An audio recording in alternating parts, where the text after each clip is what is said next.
কিয়ামতের ওই কঠিন ময়দানে 7 শ্রেণীর ব্যক্তিকে রব্বুল আলামিন তার আরশের নিচে ছায়া দিবেন।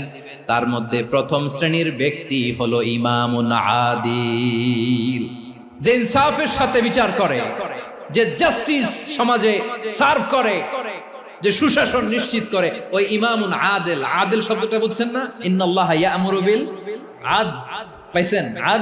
আদিল।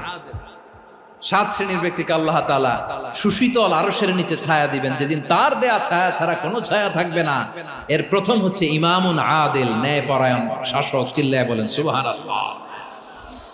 আবার বিশ্বনবী বললেন, ইন্নাল মুকসিতিনা ইনদাল্লাহি আলা মানাবিরা মিন নূর আন ইয়ামিনির রহমান। কিয়ামতের দিন যারা ন্যায় পরায়ণ হিসেবে আল্লাহর সামনে দাঁড়াবে, কিয়ামতের দিন রব্বুল আলামিন তার আরশের ডান দিকে ওই ন্যায় পরায়ণ লোকদের জন্য আরশের ডান দিকে একটা নূরের